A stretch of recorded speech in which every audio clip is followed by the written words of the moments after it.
Okay, welcome to the next unit in calculus. This unit is all about rate of change. Out of focus, hang on here. All right, we're gonna talk about rate of change, which is just a fancy way to say slope. Half of calculus is about slope. So we're gonna start by doing average rate of change. Take a minute and think about the change of quantity over time for these bullet points.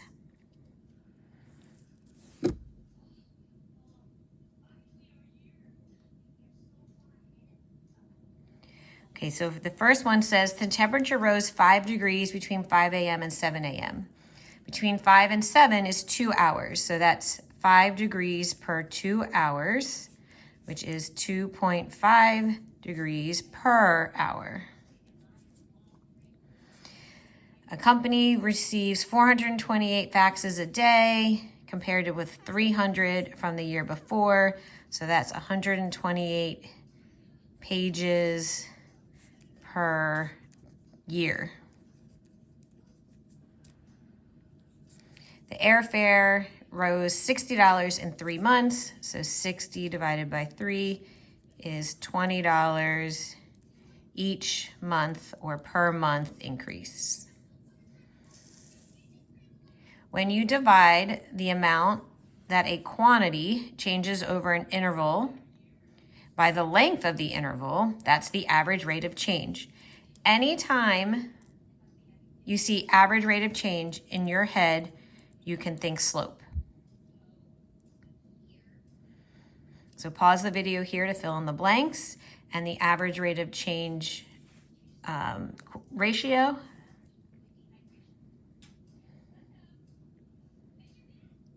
All right, so on table 2, the table number 2, the table shows the temperature in degrees Fahrenheit on a typical May day in a Midwestern city.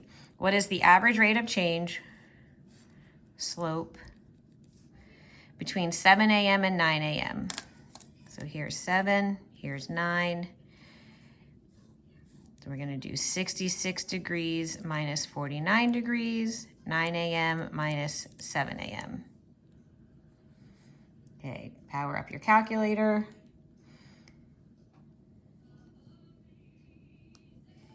We get 17 divided by 2.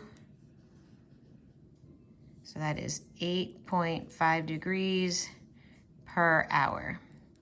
Units are going to be important. Don't forget your units. What's the slope between 2 p.m. and 6 p.m.? So we've got 62 minus 80, 6 minus 2.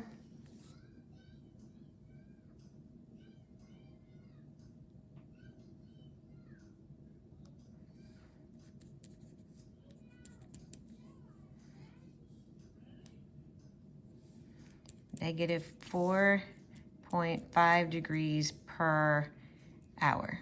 So the negative tells me the temperature went down in that time interval. All right, on page 4, finding the average rate of change using a secant line. Calculating the average rate of change is the same as calculating the slope of the secant line. Secant lines, they connect 2 points. Not tomorrow, but the day after, we're gonna do a tangent line. That's at 1 point. Not secant tangent like our trigonometry graphs last year, but more like geometry. If I draw a chord through 2 points on the circumference, this is the secant line. If I just skim the circle on the circumference on the outside, this is the tangent line.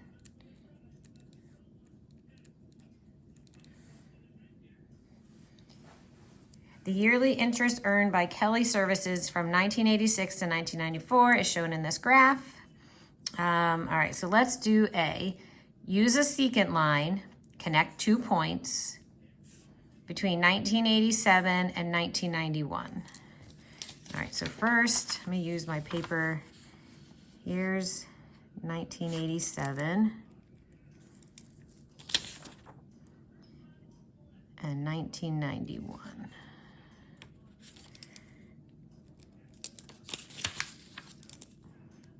All right, so I'm gonna draw a line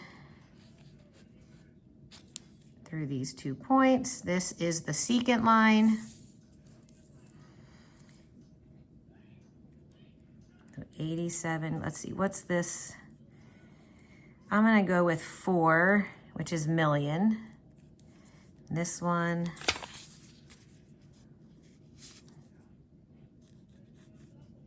it's a little high.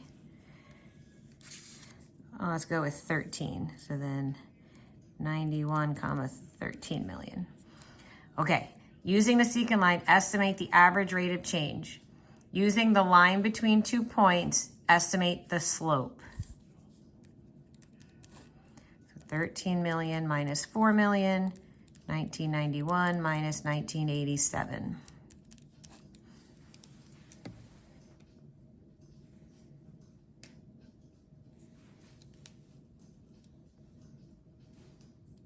All right, so in your calculator,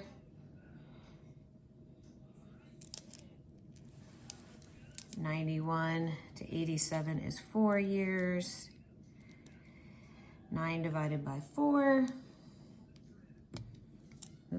is 2.25 millions of dollars per year.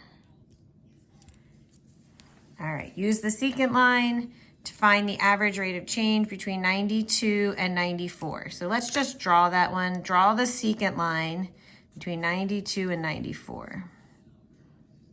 There's 92. Here's 94.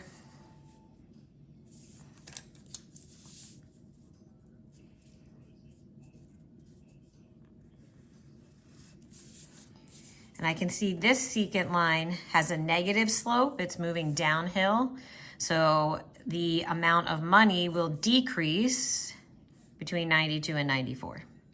We could actually calculate it, but that's just more slope. All right, number 4, find the average rate of change, slope, of this function between 1 and 4. To find slope, I need 2 coordinates, 1 comma some y value, 4 comma some y value. We're gonna get the y values by evaluating, by plugging in 1 to the equation. So for here, let's do f of 1, 7 times 1 minus 1 squared, 6. F of 4, 7 times 4 minus 4 squared, 28 minus 16 is 12. Okay, so find the slope between these 2 points. 12 minus 6, 4 minus 1. We get 2. I don't have any units because it's just a random quadratic equation, no context like money or pages or time. Sketch a graph and represent the average rate of change graphically. This means draw the secant line. Make that note for yourself in your packet. If a question asks for average rate of change graphically, all that means is connect the dots and draw the line through the 2 points. So 7x minus x squared, you can graph that in your calculator. I'm going to use some algebra 2 knowledge to know that that's a parabola, reflected, parabola. The x-intercepts are going to be 0 and 7. All right, so we got 1, 6, and 4, 12. Represent the average rate of change graphically.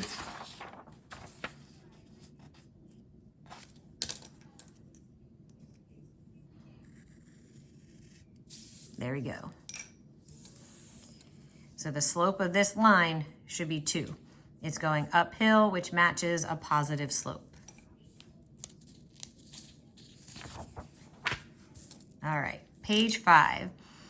If we specifically talk about position, instead of saying average rate of change, we're going to call that average velocity. It's the same concept, except that it's slope of the position function. Specifically slope of position. So it's the change in position over the change in time. The difference between velocity and speed is that speed is the absolute value of the velocity. So it's either positive or 0. Velocity can be negative. Positive means you're going in the direction you choose as positive. Normally we pick up or right. And negative is the opposite direction, which would then be down or left.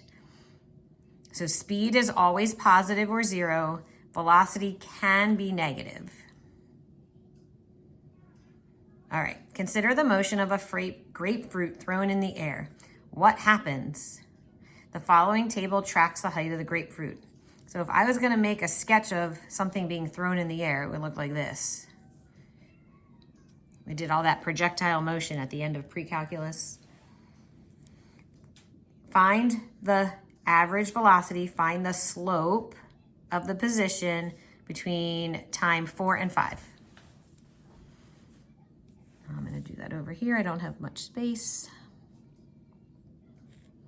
All right, time 5 is 106, times 4 is 150.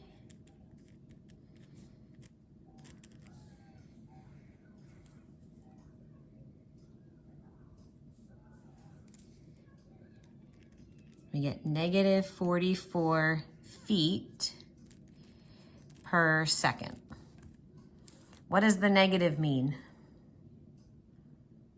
The negative means that the grapefruit is going down. So let's see, that's the high point. We can see between 4 and 5, the path, between 4 and 5, the pathway of that grapefruit is falling. It's going back towards the ground, so negative. Okay, compute the slope between 1 and 3.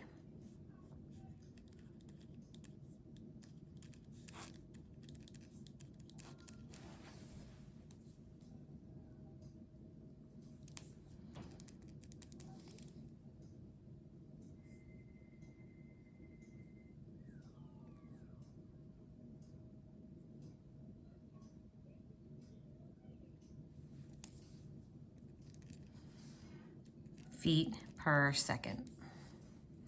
Positive means it's going up.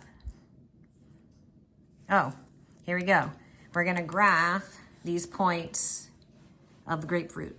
All right, so label your x-axis 1 through 6 for time. Label your y-axis by 30s for feet. I guess I should call this seconds.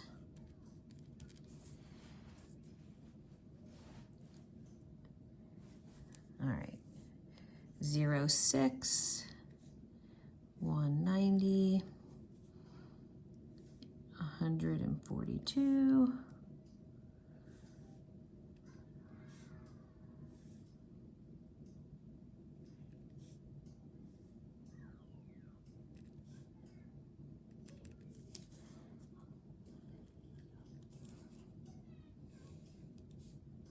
all right, there, hey, did a pretty good job with my sketch earlier. So here's the path of our grapefruit. Represent the average rate of change, in this case, average velocity, for 1 to 3. So this square bracket means time between 1 and 3 graphically.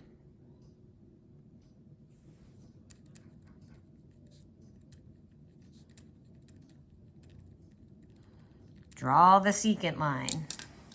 Draw the secant line. So here's 1, here's 3, here's my straight edge.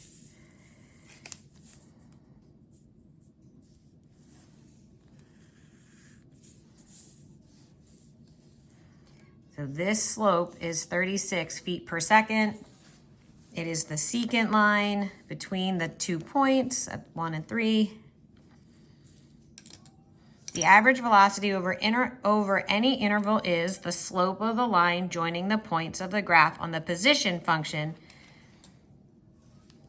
Velocity means you are looking at a position function. The average velocity is the slope of the secant line on the position function. When you are done filling this in, you are ready to start your homework listed on the calendar.